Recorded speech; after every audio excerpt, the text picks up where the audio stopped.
चलिए, हम पढ़ रहे थे रिडक्शन ऑफ एल्काइंस। कौन सा मेथड था ये? फोर्थ था ये। हम पढ़ रहे थे रिडक्शन ऑफ एल्काइंस। तो इसमें पहला रिडक्शन मैंने पढ़ा, रिडक्शन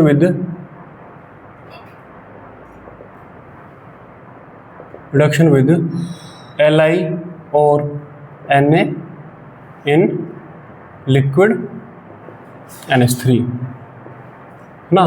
तो इसमें आपका क्या था, RC ट्रिपल बॉन्ड C, या मान लो R डैश है, और आप यहाँ पे लेते हैं Li और Na इन लिक्विड अमोनियम, और यहाँ पर आपको मिलती है trans alkene, RC double bond C R dash, यहाँ पर आपका ये H और यहाँ पर आपका H। ठीक है, आपको मिलती है trans alkene.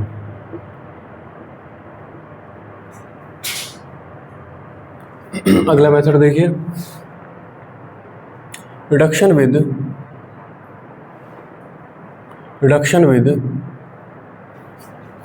H2 gas and Lindlar catalyst. Lindlar's catalyst है ना।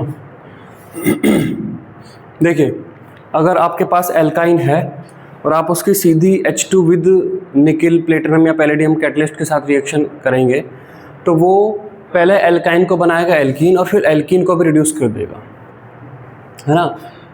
अगर हम कैटलिस्ट को थोड़ा सा पॉइजन आउट कर दें, मतलब कैटलिस्ट की जो इफेक्टिवनेस है उसको कम कर दें, तो फिर पहले एल्काइन एल्कीन तक बनेगा और फिर वही रुक जाएगा, है ना। तो यहाँ पर देखिए, लिंडार कैटलिस्ट आपका क्या होता है, लिंडार कैटलिस्ट आपका होता है PD ऑन CaCO3 और BaSO4। पैलेडियम को कैल्शियम कार्बोनेट या बेरियम सल्फेट के छोटे पैलेट्स बोल लीजिए, या फिर जो पार्टिकल्स बोल लीजिए, उनके ऊपर उनकी प्लेटिंग है, एंड पॉइजन्ड विद कैटलिस्ट का कुछ पॉइजन्ड आउट हम करके रखते हैं, पॉइजन्ड आउट विद आपका सल्फर या lead acetate CH3 COO twice PB, और क्विनोलिन QUINOLI क्विनोलिन ये होता है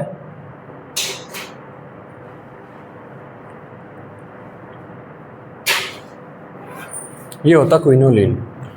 तो पैलेडियम और पैलेडियम को इनमें से किसी से पॉइजन आउट हमने करके किया हुआ है। जब हम पॉइजन आउट करते हैं तो कैटलिस्ट उतना इफेक्टिवली काम नहीं करता जितना वो कर सकता है, तो एल्काइन से एल्कीन बनेगी और एल्कीन से फिर वो एल्केन नहीं बना पाएगा। तो यहाँ पर देखिए, RC triple bond C R dash, यहाँ पर आपका ये साथ में आपकी ये H2 गैस, साथ में आपका H2 गैस, और यहाँ पर आपका PD, CaCO3 और BaSO4, और पॉइजन विद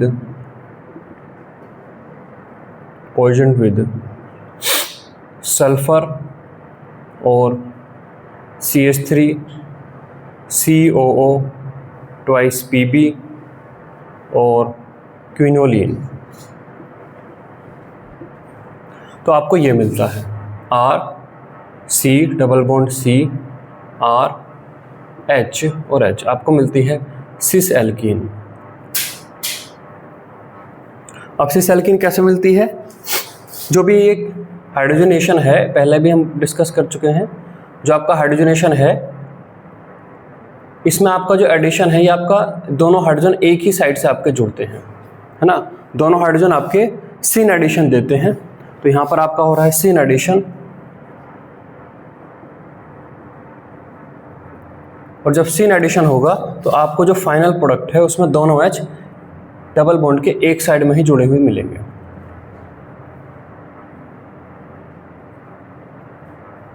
ठीक है, तो इस तरीके से आपको मिलती है यहाँ पर सिस एल्कीन। ठीक है, तो Li और Na ये आपको ट्रांस एल्कीन देता है, H2 विद लिंडा कैटलिस्ट आपको ये सिस एल्कीन देता है। यहाँ तक लिखिए।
वो लिख लेना उधर से ना। अगली रिएक्शन पे चलते हैं। इसी में सी है,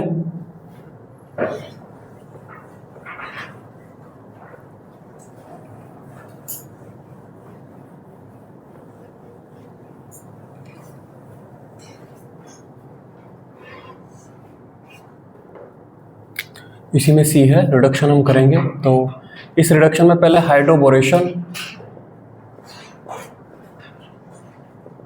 hydroboration of alkyne with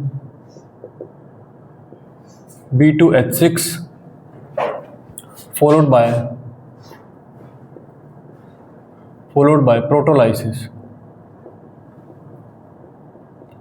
by protolysis। तो यहाँ पर रिएक्शन देखिए, यहाँ पर आपका ये होता है 3 times of R C triple bond C R dash, है ना।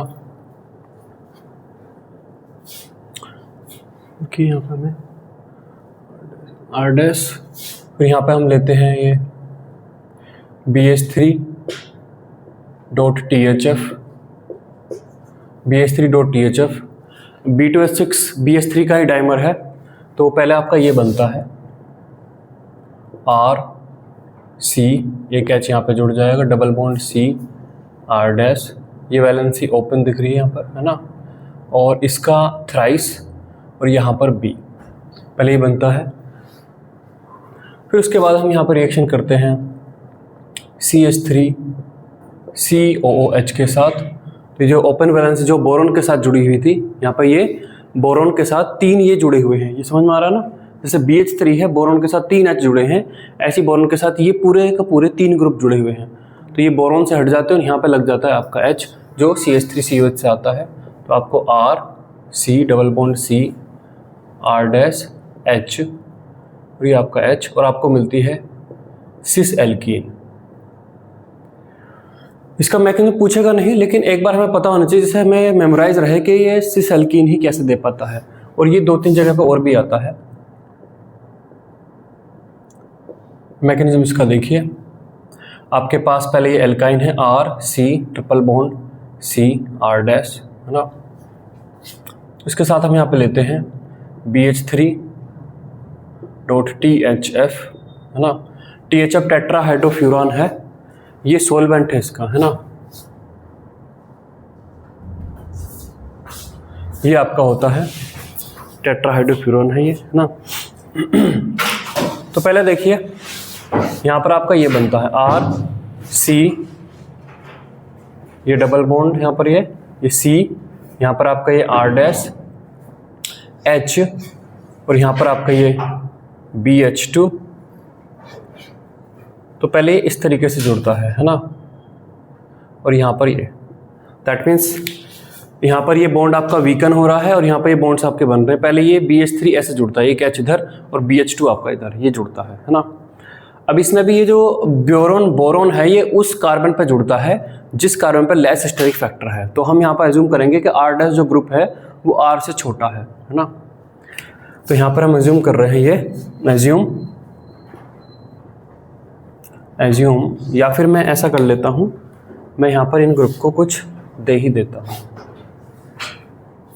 मैं यहाँ पर इधर लगा देता हूँ मैं C2H5 और इधर लगा देता हूँ मैं CH3। तो इधर C2H5 और यहाँ पर आपका है CH3। तो boron double bond triple bond के उस कार्बन पर जुड़ता है या डबल बॉन्ड के उस कार्बन पर जुड़ता है। एल्कीन भी देती है इस रिएक्शन को जहाँ पर लेस क्राउडिंग है ना। तो यहाँ पर हम ये लिखेंगे, boron B adds to that carbon which have lesser steric factor। जहाँ पर लेस स्टेरिक फैक्टर है या लेस क्राउडिंग है, एक ही मतलब है इसका। तो जो ग्रुप एक तरीके से छोटा है, बोरोन उसकी साइड में आपका जुड़ता है ना। अब यहाँ पर क्या होगा, अब देखिए बोरोन ने, अब यहाँ पर फाइनली क्या बन जाएगा आपका बन जाएगा ये C2H5 C double bond C ये आपका ये CH3, एक H आपका इधर जुड़ चुका है ये, और एक वैलेंसी आपकी ये ओपन है, और यहाँ पर अब आपका जुड़ गया है ये BH2, ये जुड़ गया है। तो टेक्निकली बोरोन ने अभी अपना एक H दे दिया है और उसके पास 2 H अभी भी बाकी हैं।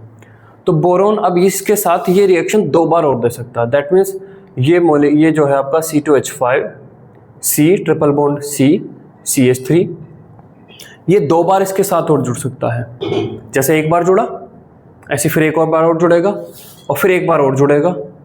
तो C2H5 C triple bond C CH3, और फाइनली आपको ये मिलेगा C2H5 C double bond C। यहाँ पर एक H जुड़ा है जो बोरोन ने दिया था, यहाँ पे एक वैलेंसी में ओपन दिखा रहा हूँ, यहाँ पे आपका CH3, और ऐसे 3 मॉलिक्यूल फाइनली जुड़ जाएंगे बोरोन के साथ।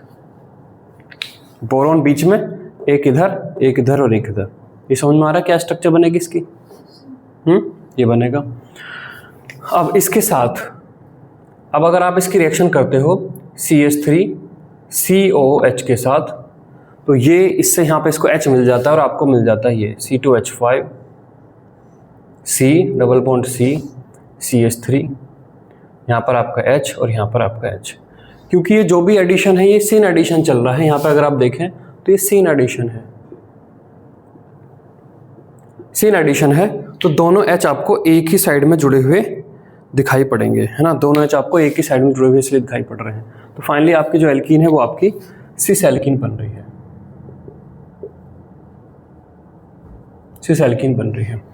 वहीं पर अगर आप देखना चाहें इसको, तो एक रिएक्शन इस पर और चलती है, ऑल्सो मैं लिख देता हूँ, है ना। अगर आप इसकी रिएक्शन करा देते हैं अगले स्टेप में H2O2, OH माइनस, तो ये जो बोरोन जहाँ पे लगा हुआ वहाँ हट के आपका OH लग जाता है, बोरोन हट के आपका लग जाता है OH, तो दैट मीन्स ये लग जाता है आपका C2H5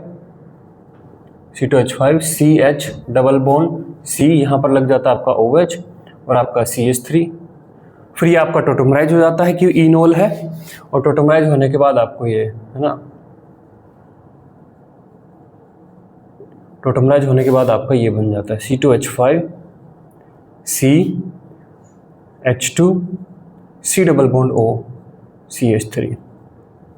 ठीक है, तो ये वाली जो रिएक्शन है ये हाइड्रोबोरेशन ऑक्सीडेशन है, और ये हमारी हाइड्रोबोरेशन के बाद हम प्रोटोलिसिस पे चले गए, है ना। तो यहाँ पे हमने क्या किया, हाइड्रोबोरेशन के बाद हम यहाँ पे किधर जा रहे हैं, यहाँ पे जो हम जा रहे हैं, हम जा रहे हैं प्रोटोलाइसिस पर, और यहाँ पे हम हाइड्रोबोरेशन के बाद कहाँ जा रहे हैं, यहाँ पर हम हाइड्रोबोरेशन के बाद जा रहे हैं ऑक्सीडेशन पर। ठीक है, हालांकि अभी आपको नहीं देखनी, आपको अभी यही देखनी है, लेकिन इसके बाद सेम सबस्ट्रेट के बाद 2 रिएक्शन चलती हैं।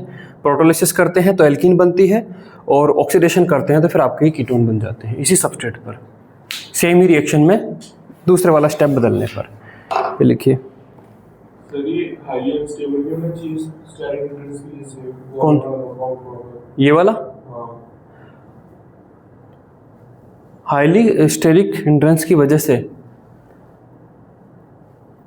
ये कंपाउंड किस तरीके से है ये आप समझ पा रहे हैं? ये मतलब बोरोन के साथ अच्छा 3 जुड़े हैं इसलिए कह रहे हो, हैं? इसकी तो चर्चा नहीं कर सकते, ये तो नहीं कह सकते, मतलब इसमें अनस्टेबल है ऐसा कहीं बोला नहीं है, है ना। हाँ, हालांकि बोरोन पे 3 बड़े बड़े से ग्रुप जुड़ गए हैं।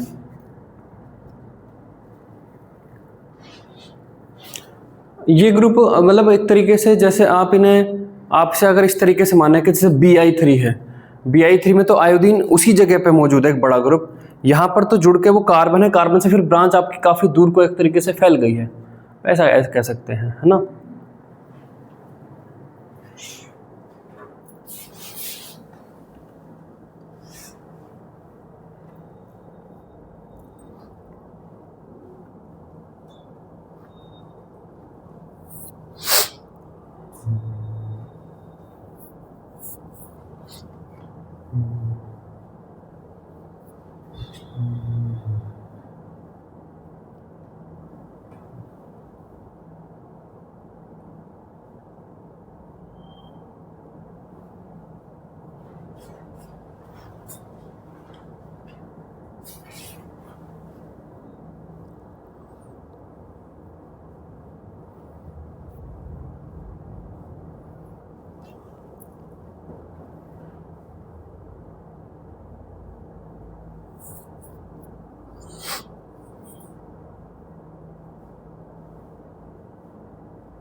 हो गया?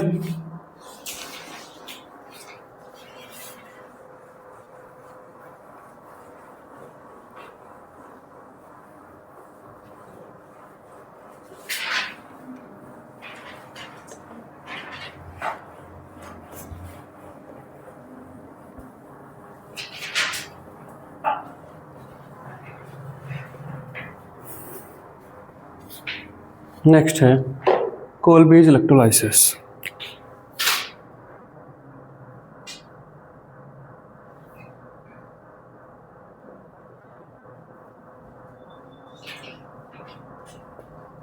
कोलबेज इलेक्ट्रोलाइसिस, इसमें लिखिए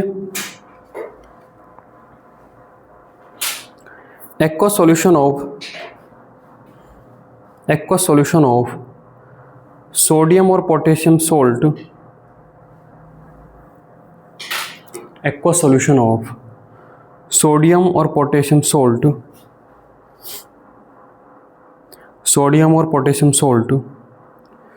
of vicinal carboxylic acids,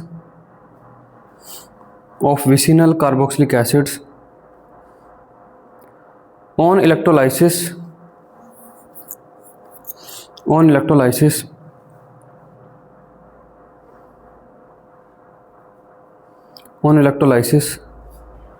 gives alkene।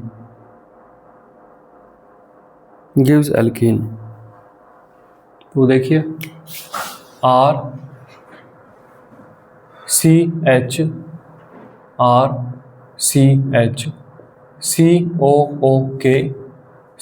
COOK।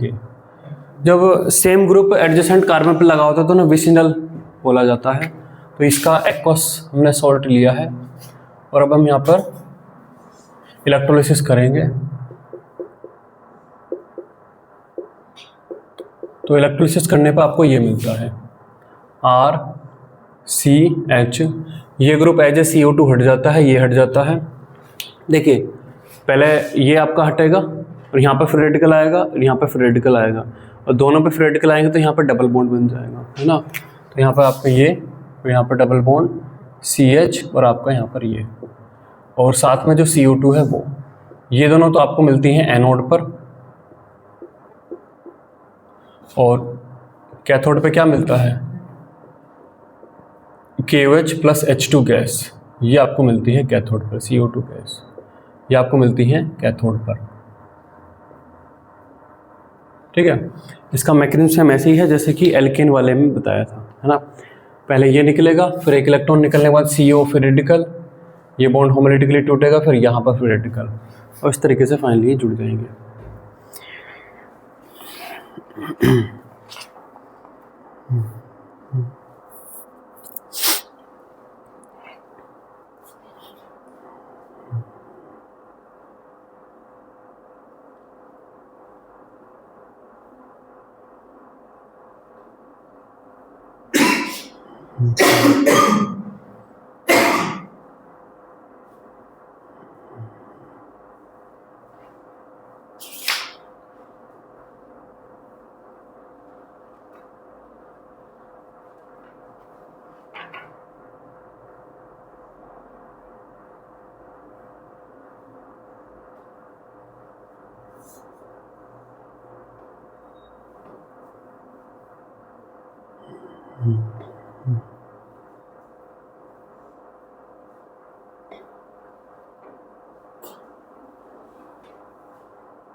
चलिए आगे चलते हैं रिएक्शंस ऑफ एल्कीन की तरफ।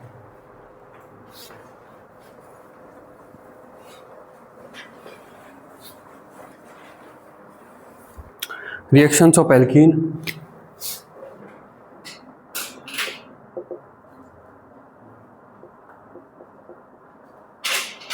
अगर आप एल्कीन को ध्यान से देखो तो उनके पास डबल बॉन्ड है और इस डबल बॉन्ड पर एडिशन रिएक्शन चल सकती है ना। दैट मीन्स एक पाई बॉन्ड टूटेगा और उसके अक्रॉस AB कुछ जुड़ जाएगा, A प्लस B माइनस जुड़ जाएगा। तो यहाँ पर देखिए एल्कीन किस किस टाइप की आपको एडिशन रिएक्शन देती है ना। तो देखिए अगर आप इस पर HX जोड़ते हैं, एडिशन ऑफ HX, तो यहाँ पर H प्लस और साथ में क्या जुड़ेगा, X माइनस जुड़ेगा, तो आपको ये मिल जाएगा, आपको H यहाँ जुड़ जाएगा और X आपका यहाँ जुड़ जाएगा, तो आपको क्या मिलेंगे, एल्किल हैलाइड, आपको मिल जाएंगे एल्किल हैलाइड।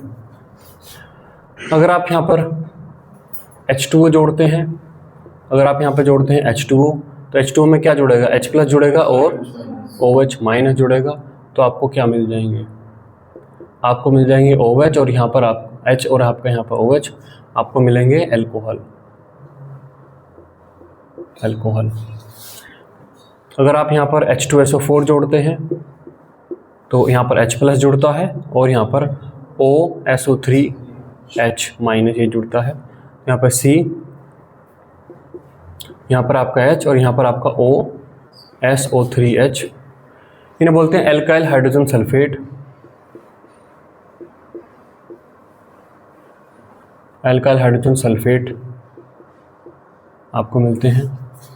अगर आप इन पर X2 जोड़ते हैं तो X2 में आपका X प्लस और X माइनस ऐसे ही जुड़ता है, तो आपको क्या मिलते हैं, आपको X आपको क्या मिलते हैं, विसिनल डाई हैलाइड्स मिलते हैं, है ना, विसिनल डाई हैलाइड आपको मिलते हैं। अगर आप यहाँ पर X2 और X2 के साथ H2O लेते हैं तो यहाँ पर आपका X प्लस और OH माइनस ये जुड़ता है, तो यहाँ पर एक जगह पर आपका X और एक जगह पर आपका OH लग जाता है, तो इन्हें बोलते हैं हेलोहाइड्रिन, इन्हें बोलते हैं हेलोहाइड्रिन, तो आपको ये मिलते हैं, ठीक है। तो इस तरीके से एल्कीन इस टाइप के सबस्ट्रेट के साथ बहुत तरीके की आपको एडिशन रिएक्शन देती है। अब इन्हीं को 1 बाय 1 हम डिटेल में यहाँ पे पढ़ेंगे, ठीक है। देखिए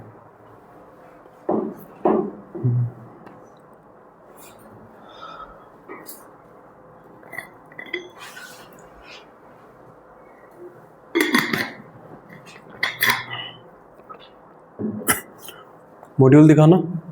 मॉड्यूल में एल्केन तो अलग से दिया हुआ होगा ना, एल्केन खत्म हो चुका है, एल्केन के क्वेश्चन करिए।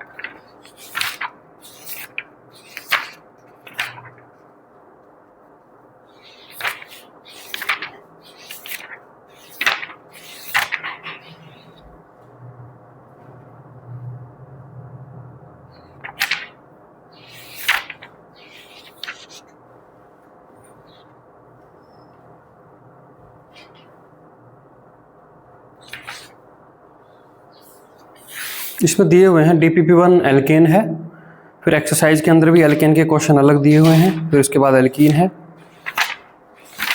ये करिए क्वेश्चन ये, उसके बाद फिर मिक्स क्वेश्चन है ये।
हो गया।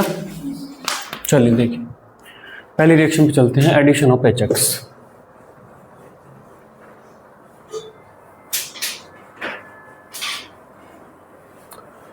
फर्स्ट रिएक्शन देखिए, एडिशन ऑफ HX।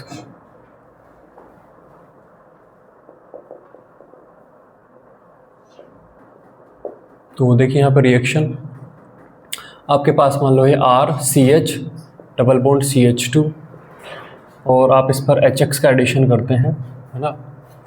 तो यहाँ पर आपका CH3 COH और CH2Cl2 ये एज सॉल्वेंट हैं, एज सॉल्वेंट यहाँ पर ये होंगे। तो आपको ये प्रोडक्ट मिलता है RCH single bond CH2 X यहाँ पर जुड़ा और आपका H यहाँ पर जुड़ा। साथ में एक प्रोडक्ट और दिखेगा आपको RCH single bond CH2 H यहाँ पर जुड़ा और आपका X यहाँ पर जुड़ा।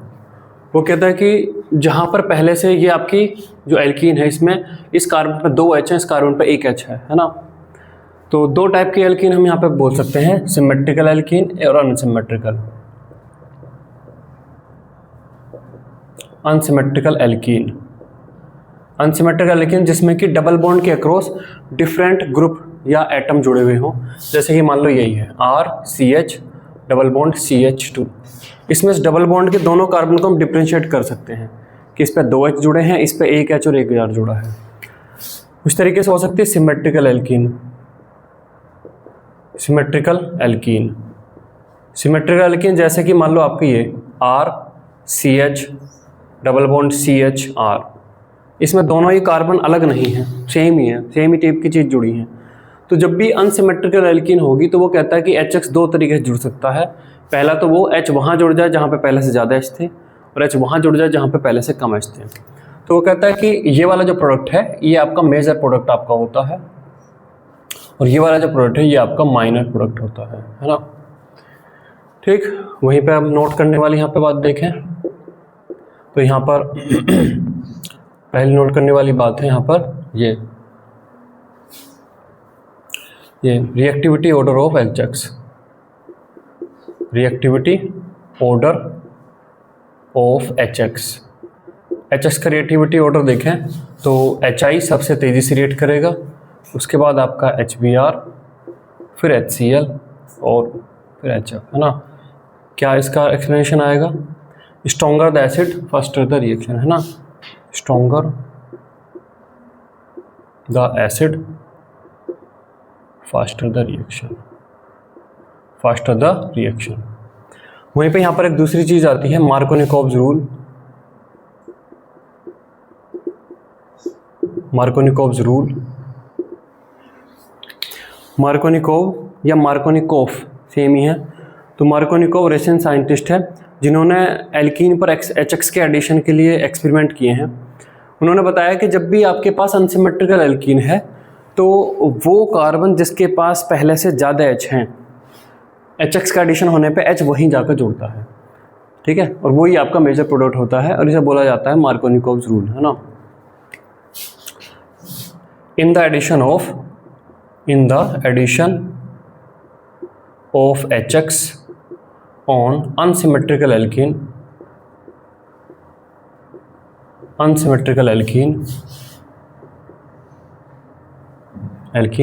H atom adds to that carbon of alkene which already have greater number of hydrogen atom. इसे मार्कोनिकोव रूल बोलते हैं, है ना। तो हम ये बोलेंगे कि ये जो प्रोडक्ट है मार्कोनिकोव रूल के अकॉर्डिंग बना है। तीसरा हम यहाँ पर देखेंगे इसके मैकेनिज्म को देखेंगे। मार्कोनिकोव ने एक तरीके से रूल बताया है, लेकिन बिहाइंड द सीन पर्दे के पीछे कुछ तो चल रहा होगा ना कि वो मेजर प्रोडक्ट है। तो चलिए यहाँ पर देखिए, यहाँ पर दो केस के थ्रू हम यहाँ पर करते हैं। केस 1 हम यहाँ पे लेते हैं और हम यहाँ पे लेते हैं केस 2। आपके पास ये है R CH double bond CH2, R CH double bond CH2। पहला जो एडिशन है वो आपका होता है H+ का, है ना। पहला एडिशन किसका होता है? आपका H+ का होता है। देखिए जो एल्कीन है, एल्कीन पर पाई इलेक्ट्रॉन का इलेक्ट्रॉन क्लाउड है। तो पाई इलेक्ट्रॉन का इलेक्ट्रॉन क्लाउड मतलब नेगेटिव चार्ज का इलेक्ट्रॉन क्लाउड है, तो उसकी तरफ कौन सी चीज़ अट्रैक्ट होगी? H+ या X-, H+ अट्रैक्ट, है ना। तो पहला जो अटैक है वो H+ का होता है। अब इस अटैक को आप दो तरीके से कर सकते हैं। आपने इस पाई बॉन्ड को इधर तोड़ा और H को आप इस कार्बन को दे रहे हैं, पहले वाले कार्बन को। दूसरे में आपने इस H बॉन्ड को इधर तोड़ा और आप H को इधर दे रहे हैं। चलिए इन्हें बनाते हैं। तो आपको ये बनता है R CH, यहाँ पर प्लस आ जाएगा, और आपका यहाँ पर CH3, और दूसरे में आपका R CH2 और यहाँ पर आपका CH2 प्लस। इसे मैं कार्बोकेटाइन 1 बोल देता हूँ, कार्बोकेटाइन 1, और इसे मैं बोलता हूँ कार्बोकेटाइन 2, कार्बोकेटाइन 2। तो अब आपको तय करना है कि जो पहला स्टेप में H+ का अटैक है वो आप कौन से वाले थ्रू की प्रोसेस करें, केस 1 करेंगे या केस 2 करेंगे। केस 1 करेंगे कार्बोकेटाइन 1 बनेगा, केस 2 करेंगे कार्बोकेटाइन 2 बनेगा। तो जो कार्बोकेटाइन ज़्यादा स्टेबल बन रहा होगा उसके थ्रू रिएक्शन मेजरली में प्रोसीड कर जाएगी। 100 में से 70, 80, 90 मॉलिक्यूल उस पाथ से चले जाएंगे। तो कौन सा कार्बोकेटाइन ज़्यादा स्टेबल है? हाँ, फर्स्ट वाला। ये अब यहाँ पे है ना, ये आपका मोर स्टेबल है, ये आपका मोर स्टेबल कार्बोकेटाइन है। तो मेजर जो रिएक्शन है वो आपके इस रूट से चली जाएगी। 100 में से 80-90 मॉलिक्यूल आपके इस रूट से चले जाएंगे। अगले स्टेप में क्या हो जाएगा? आपका X- जुड़ जाएगा और आपको मिल जाएगा आपका R CH, X यहाँ जुड़ गया और आपका CH2 और आपका यहाँ पर H। तो ये इस तरीके से आपका आ जाता है यहाँ पर मेजर प्रोडक्ट, और फिर इसके थ्रू भी प्रोडक्ट आएगा, फिर वो आपका माइनर हो जाता है। तो मार्कोनिकोव ने एक्सपेरिमेंट किए, और एक्सपेरिमेंट करने के बाद फिर आपका ये बताया। तो मार्कोनिकोव रूल भी हम पढ़ेंगे साथ में, और इसका मैकेनिज्म भी पता होना चाहिए कि मार्कोनी रूल के अकॉर्डिंग क्यों चीज़ें आ रही हैं। ये लिखिए, इस पर मैं कर देता हूँ x माइनस, यहाँ पर आपका R CH2 और CH2X, और ये आपका है माइनर प्रोडक्ट।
हो गया। अगली रिएक्शन देखते हैं।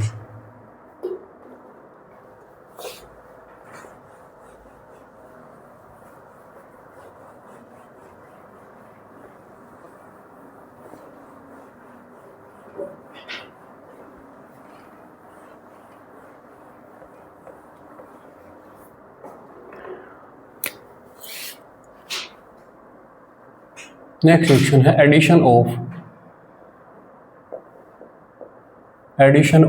HBr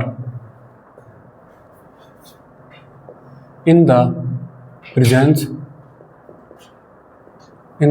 of peroxides.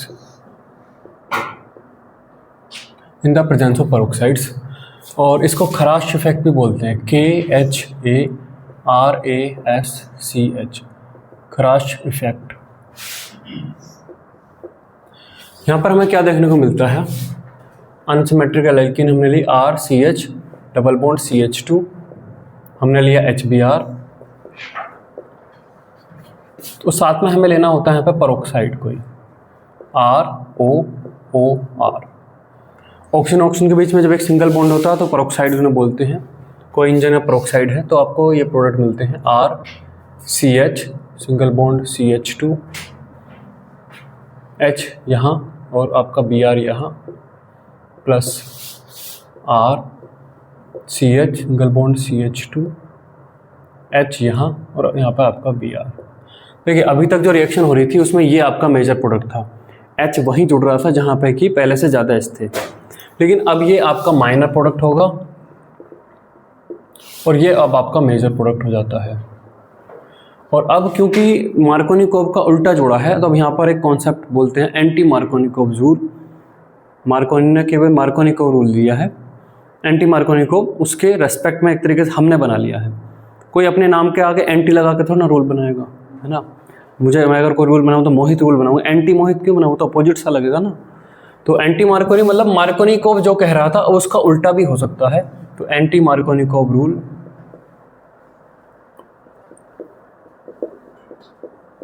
Anti Markovnikov rule तो पहले ही लिखिए, फिर मैं इस टेक्स्ट लिखाऊंगा।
ठीक है,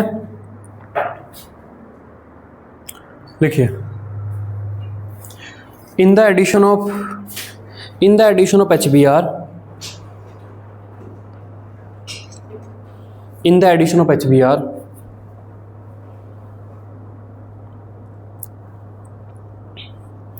in the addition of HBr, in the presence of any peroxide, in the presence of any peroxide,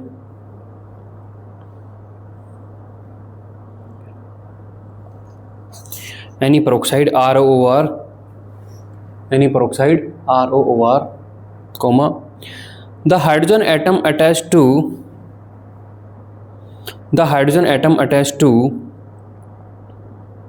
attached to that carbon atom of double bond, that carbon atom of double bond, comma, which have lesser number of hydrogen atoms. That carbon atom of double bond, comma, which have lesser number of hydrogen atoms, which have lesser number of hydrogen atom. तो hydrogen वहाँ जुड़ा है अब जहाँ पर पहले से कम hydrogen मौजूद थे, और वो आपका मेजर प्रोडक्ट है।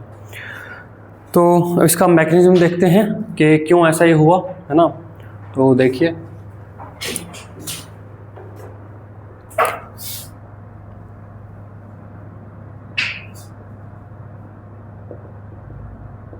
अब ये जो रिएक्शन है ये आपकी फ्री रेडिकल मैकेनिज्म से चलती है, और जब भी फ्री रेडिकल मैकेनिज्म होता है तो 3 स्टेप होते हैं, चैन इनिशिएशन, चैन प्रोपगेशन और चैन टर्मिनेशन।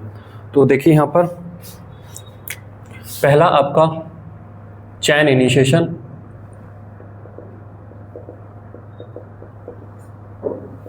चैन इनिशिएशन में आपका क्या होता है, ROOR, पेरोक्साइड्स में ऑक्सीजन के बीच का जो बॉन्ड होता है वो होमोलिटिकली आपका टूट जाता है बड़ी आसानी से, RO रेडिकल ये बन जाता है। अब यहाँ पर जो RO रेडिकल ये बना है ये HBr को होमोलिटिकली तोड़ने के लिए एनहेंस करता है, मतलब एक फ्री रेडिकल दूसरे फ्री रेडिकल को बनाने के लिए एक तरीके से मोटिवेट करता है HBr। अब यहाँ पर क्या होगा, H और Br के बीच का बॉन्ड होमोलिटिकली टूट जाएगा और आपको मिलेगा ROH बन जाएगा और प्लस आपका Br फ्री रेडिकल। तो पेरोक्साइड लेने का पर्पज़ यही था कि HBr को होमोलिटिकली तोड़ा जा सके जिससे कि Br फ्री रेडिकल बन सके। अब यहाँ पर देखिए B, चैन प्रोपगेशन,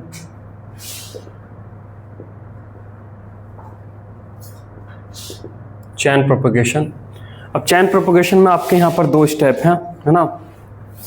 स्टेप 1 में देखिए आपके पास RCH डबल बॉन्ड CH2 और आप यहाँ पर लेके आए Br फ्री रेडिकल। अब यहाँ पर देखिए अब आप इसको किधर तोड़ना चाहेंगे, मतलब ये होमोलिटिकली आपका टूटेगा, ये बॉन्ड आपका होमोलिटिकली टूटेगा, ठीक है। अब आप यहाँ पर अगर Br को इधर जोड़ते हैं यहाँ, तो आपको यहाँ फ्री रेडिकल मिलेगा और यहाँ फ्री रेडिकल मिलेगा तो वो ज़्यादा स्टेबल फ्री रेडिकल होगा, है ना। तो आप यहाँ पर क्या बनाएंगे, आप यहाँ पर अब बनाएंगे RCH, यहाँ पर आपका फ्री रेडिकल बन गया और यहाँ पर आपका CH2Br, ये आपका बन गया, ठीक है। अब उसके बाद फिर आपका यहाँ पर स्टेप 2, अब स्टेप 2 में आपका क्या होगा, यहाँ पर RCH CH2Br, ये आपका फ्री रेडिकल, और अब आप यहाँ पर HBr और HBr के साथ अब आपका यहाँ पर क्या बन जाएगा, RCH2 और CH2Br, और ये Br फ्री रेडिकल आपको वापस से फिर रीजनरेट हो गया, ठीक है। अब Br ये फिर अगले स्टेप में फिर लग जाएगा, फिर वापस से फिर ये बना देगा, फिर लग जाएगा, फिर बना देगा, वापस से जनरेट होता रहेगा। एक बार हमने जनरेट किया था, अब ये स्टेप 1 स्टेप 2 में वापस से फिर जनरेट होता रहेगा। अब क्या होगा, now step 1 2 1 2 1 2 and so on, ये अब आपका चलता ही रहेगा, है ना। इनफाइनाइट तक नहीं चलता, मतलब ऐसा नहीं कि एक Br फ्री रेडिकल चलता ही रहेगा, टर्मिनेट हो जाते हैं क्योंकि फ्री रेडिकल आपस में जुड़ जाते हैं। तो C आपका यहाँ पर चैन टर्मिनेशन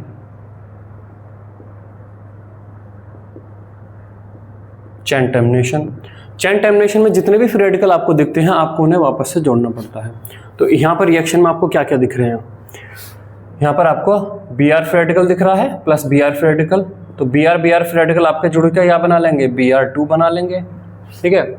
और क्या दिख रहा है आपको, और आपको दिख रहा है RCH फ्री रेडिकल और यहाँ पर आपका CH2Br, ये अब आपका Br फ्री रेडिकल के साथ जुड़ जाएगा, क्या बना लेगा, RCHBr और CH2 Br, ये बन जाएगा।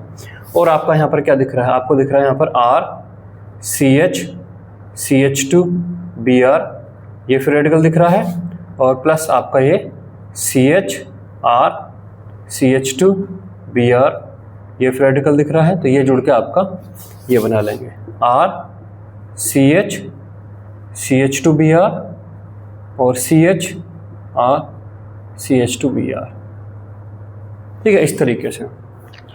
तो क्योंकि स्टेप 1 में हमने मोर स्टेबल फ्री रेडिकल का बनना चूज किया, तो जब ये मोर स्टेबल फ्री रेडिकल बना तो Br ऑटोमेटिकली उस कार्बन पर जुड़ गया जिस पे पहले से ज़्यादा H थे, तो ऑटोमेटिकली आपको ये मेजर प्रोडक्ट एंटी मार्कोनिकोव के अकॉर्डिंग मिलता है ना। ये लिखिए,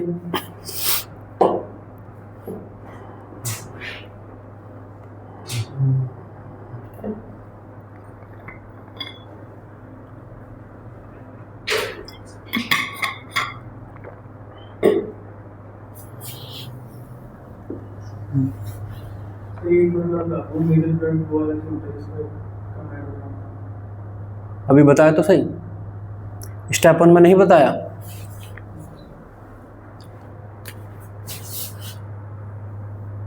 कंसिडर द स्टेप 1। स्टेप 1 आपके पास ये स्टेप है RCH डबल बॉन्ड CH2, आप यहाँ पे लेके आए Br फ्री रेडिकल। आप दो रास्ते से जा सकते थे, एक तो आप ये बनाते RCH CH2 Br free radical, ये बनाते, और एक आप ये बना सकते थे RCH Br और CH2 फ्री रेडिकल, ये बना सकते थे। आप कौन सा रास्ता चूज करेंगे?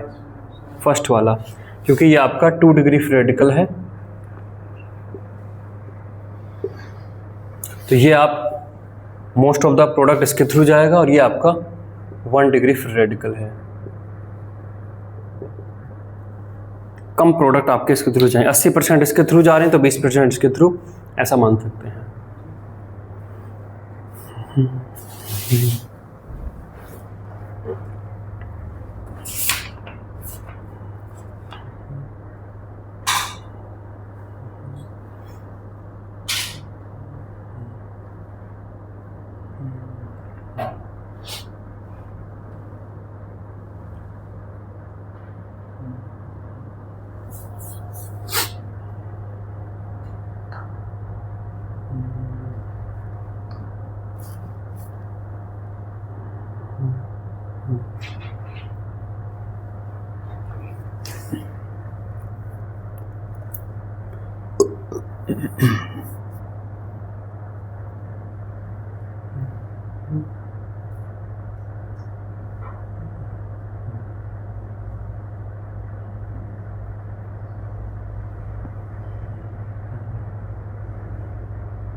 हो गया।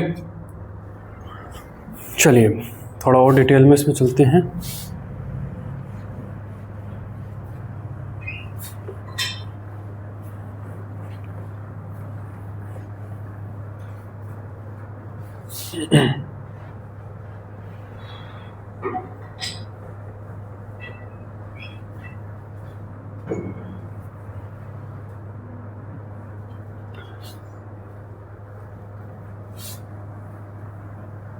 जो पेरोक्साइड इफेक्ट है ये आपका केवल और केवल HBr के साथ ही काम करता है ना। Peroxide effect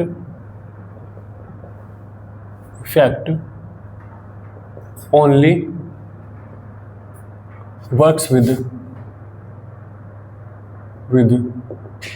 HBr। केवल HBr के थ्रू ही हमें एंटी मार्कोनिकोव मेजर प्रोडक्ट देखने को मिलेगा। मान लो आपने इस रिएक्शन में HCl ले लिया और पेरोक्साइड ले लिया, तो भी आपको ये जो प्रोडक्ट है यही आपको मेजर मिलेगा। दैट मीन्स मार्कोनिकोव के अकॉर्डिंग। तो रिएक्शन आपको मार्कोनिकोव एडिशन दे जाएगी मेजर प्रोडक्ट में। ठीक है, अभी जब HBr थे तो ये तो माइनर प्रोडक्ट था ना, जहाँ पर H जुड़ा है वहीं पर H जुड़ना, ये माइनर था। लेकिन अगर आप HCl लेते हैं और पेरोक्साइड लेते हैं और आप एक्सपेक्ट करते हैं कि अब तो मैंने पेरोक्साइड ले लिया, अब तो जो है एंटी मार्कोनिकोव के अकॉर्डिंग मेजर प्रोडक्ट मिलेगा, नहीं, आपको अभी भी मार्कोनिकोव के अकॉर्डिंग मिलेगा। पेरोक्साइड का इफेक्ट केवल और केवल HBr में ही देखने को मिलता है, ना HF में। HF तो वैसे भी रिएक्शन यूजुअली नहीं देता, ना HF में, ना HCl में, ना HI में, केवल HBr में, है ना। तो हम ये जानेंगे कि why only HBr gives peroxide effect, है ना। तो यहाँ पर क्वेश्चन बनता है, यहाँ पर why only HBr shows peroxide effect.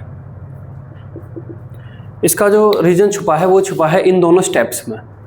तो इन दोनों स्टेप्स में यहाँ पर देखिए, इन दोनों स्टेप्स में यहाँ पर इनकी डेल्टा H की मैं बात करूँगा। डेल्टा H इक्वल्स टू और डेल्टा H इक्वल्स टू किस किस के साथ, जब मैं HF लेता हूँ, जब मैं यहाँ पर HBr लेता हूँ, जब मैं यहाँ पर HCl लेता हूँ, HF लेता हूँ, HCl लेता हूँ, HCl लेता हूँ, HBr लेता हूँ और HI लेता हूँ।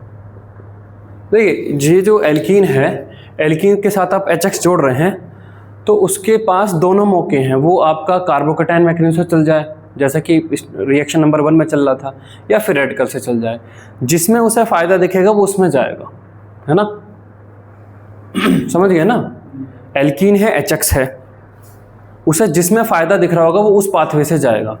अगर HCl को पेरोक्साइड लेने के बाद भी अगर फ्री रेडिकल मैकेनिज्म से फ़ायदा नहीं दिख रहा तो वो अपना सिंपल कार्बोकैटायन वाला जो रास्ता है उसके थ्रू चला जाएगा और मार्कोनिकोव के अकॉर्डिंग प्रोडक्ट दे देगा। ये इसका जो एक्सप्लेनेशन है वो इन दोनों स्टेप्स की डेल्टा H में छिपा हुआ है।